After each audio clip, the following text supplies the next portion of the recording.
Thank you, Jody. I'm very pleased to be here tonight. These are important discussions that are desperately needed if we are to move forward in a way that truly embodies and addresses the needs of a people who have, for the most part, been trying to have their voices heard for quite some time. So I'm very honored to be here.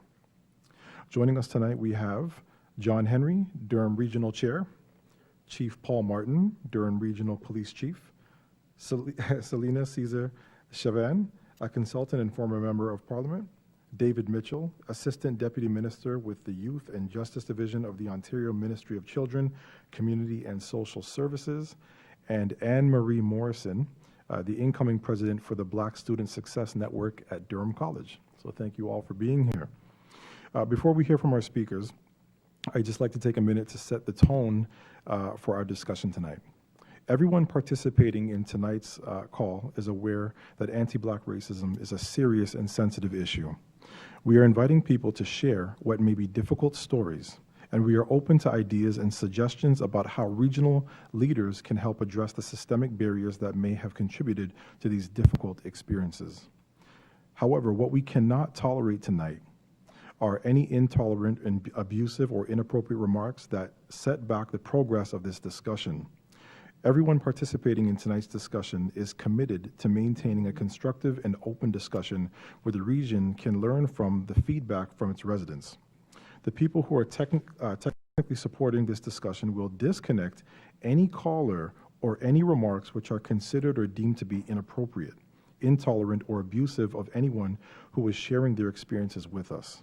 We will be very vigilant on this point tonight. Beyond the etiquette of this decision, I'd like to pass it back to Jody, who will cover the technical logistics involved when anyone listening wishes to join our live panel with a story, question, or idea to address anti-Black racism in Durham region. Jody?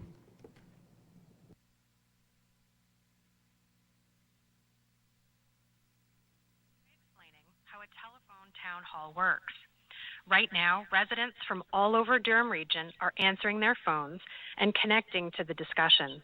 We will hear from the regional chair shortly, as well as other panelists who have agreed to share their stories and their time to be part of this important discussion tonight. After that, it'll be your turn. You'll have a chance to share your thoughts, ask your questions, and to raise issues that you think are critical at this time. You can get in line to participate at any time by pressing *3 on your phone keypad. You'll then be put through to an operator who will take down your name, the nature of your question or remarks, and put you in line. For those of you joining us online, please type your question or comments into the question field on your screen. Your questions and comments will be read aloud by me, the moderator. If you have a question about issues discussed during tonight's session, but you don't get a chance to go live during our call, you may submit your comments or questions two ways. Residents can go online to join the conversation at yourvoice.durham.ca, where you can register to join the conversation with other regional residents who are doing the same thing.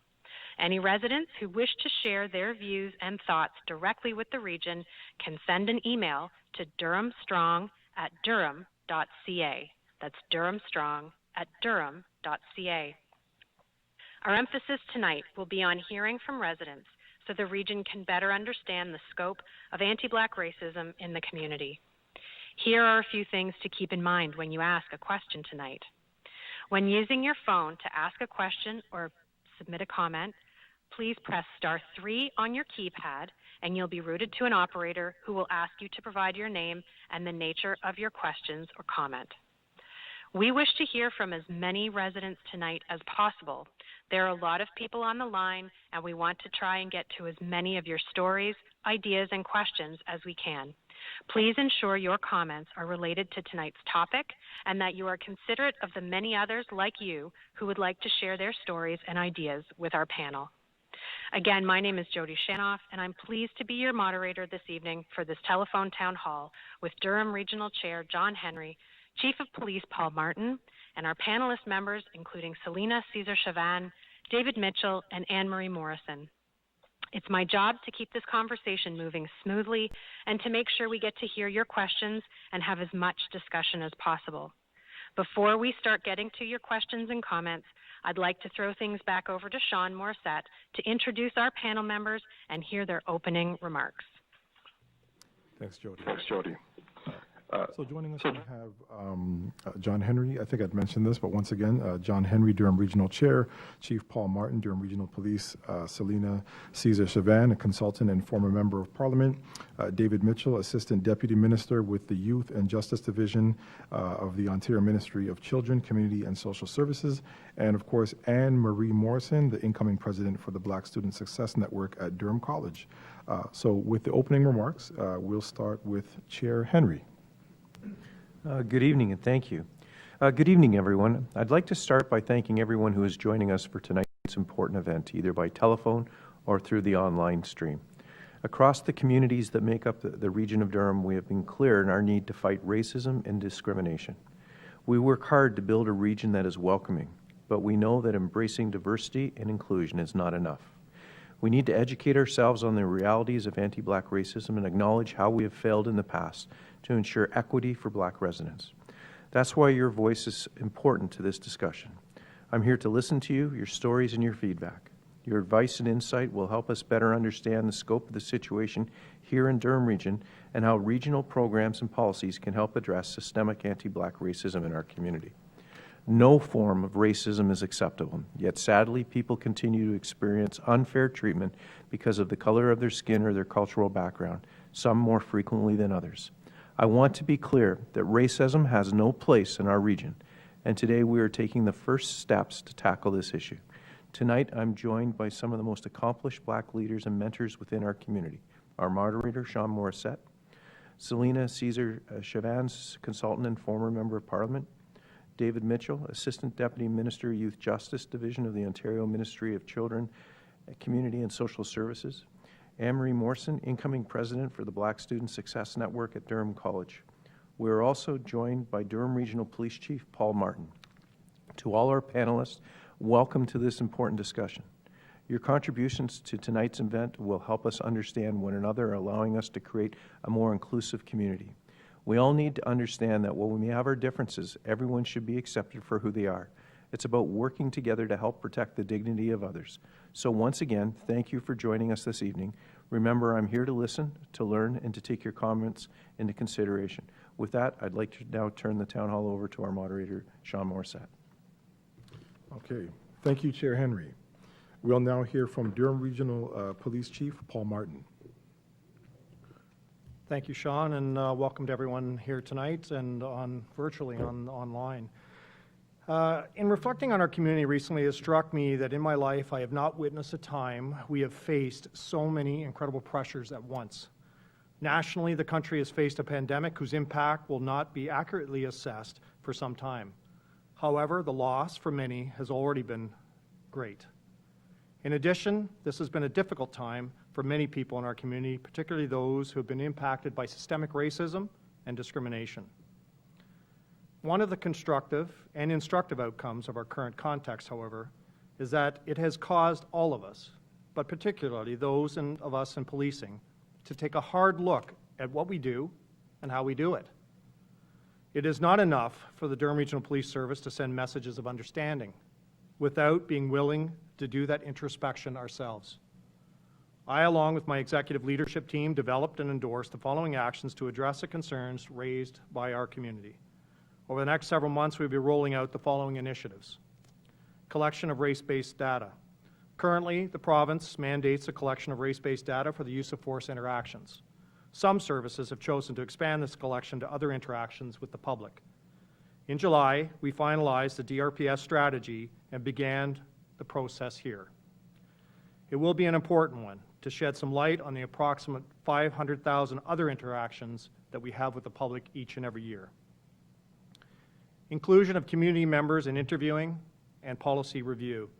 This summer, we will train interested members of the community to participate in some of our interview processes to review our internal policies and directives. It is important to open our doors and let the residents of the region who we serve see how we make decisions and about who leads, who gets hired, and how we manage our internal processes. Bystander and duty to intervene training. We recognize the importance of calling out bad behavior when we see it, no matter the degree. Annually, we will ensure bystander and duty to intervene training and other equity and inclusion related programs so that we are continually refreshed on these skills. And a demographic census. Although we've done it in the past in our service, it's never been robust enough.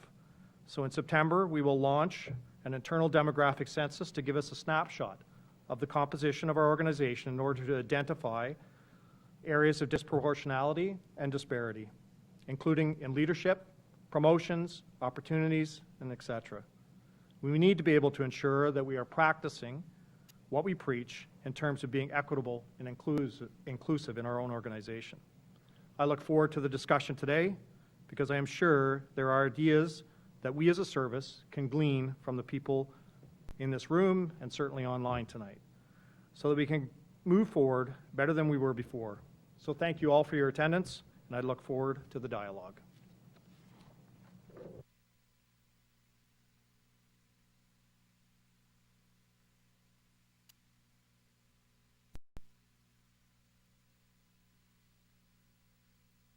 Star 3 on your keypad, where you'll be routed to an operator who will ask you to provide your name and some information.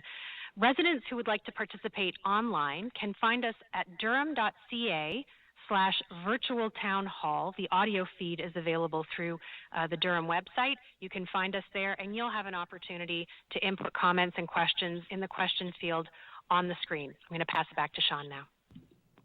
Thanks, Jody. And thank you, Chief. We'll now hear from Celina Caesar-Chavannes. Thank you, Sean. I want to first acknowledge that we sit here in chamber or sit at home as visitors on the land inhabited by Indigenous people for thousands of years from across Turtle Island. It is important that we make this acknowledgement as we speak truth and move towards reconciliation. The heartbeat of racism is denial. Where there is suffering from racist policies, there are denials that those policies are racist. Where there's pain from racist ideas, there is the familiar refrain, I am not racist. This was published today by Ibram X. Kendi, a leading scholar of racism in America. He contributes as a writer to The Atlantic, a National Book Award winner and a founding director of the Boston University Center for Anti-Racist Research. I use his words today to set the framework for my opening comments. A few weeks ago, the mayor of Ajax, an area with one of the fastest growing populations of Black people in Durham region, put forward a motion that did not mention anti-Black racism. When challenged by his counselors, he stated that the experience of discrimination and racism were based in gender and in religion. I can't make this up, even if I tried. When challenged further, he pulled the motion and told council that we were basically lucky that he brought the motion forward because he could have done it on his own. He changed his tune when social media got after him. I mention this because ignorance coupled with denial, as Kendi put it, is what Black people face every single day. This, however, was a public display of willful ignorance, not bias, but blatant willful ignorance. What about those who are not brazen enough to put their ignorance on display? You know what? Black people have to deal with that too. All that said, I am thankful that the region of Durham and Chair John Henry are hosting this town hall this evening. Tonight is an opportunity to have an open, honest conversation and put everything on the table. Only then can we keep the receipts. This is an opportunity for the residents of Durham region to gather all the receipts, to hold John Henry to account, like you will Mayor Collier and others. Bring the receipts to the ballot box in the next election. But not just Black people. Everyone should hold receipts of what is said tonight, what promises are made, and most importantly, what action is taken to address and eliminate anti-Black racism through programs and policies towards the goal of creating a more inclusive society. If our elected officials cannot be held to account in a moment like this, for us, for Black people, who's next? Who will be willfully ignored next? You, your complaints, your concerns, your angst, your fear, your children, your family? Which community will be ignored next? Tonight is an opportunity for truth, but with truth comes responsibility and accountability. So keep the receipts. Thank you. Thank you, Celina. Next up is David Mitchell. Thank you, Sean. I'm going to keep my remarks very brief. Welcome to the residents of Durham Region that are joining us virtually tonight. I'm not here as the Assistant Deputy Minister of Youth Justice. I'm here as a resident of Durham Region that cares about the community and has a contribution to make. As a member of the Black community, I'm committed to fighting, challenging racism, and attempting to ensure that in Durham Region we have fair, safe, and equitable service, that we have access to opportunities, and that we're treated in a respectful manner, especially our children and young people. We cannot be effective as a region unless the services that support the region are reflective of its residents. This also includes economic opportunities and looking at the way in which we purchase goods and services as a region and whether or not the Black community is impacted in a positive way as we do that with taxpayer dollars.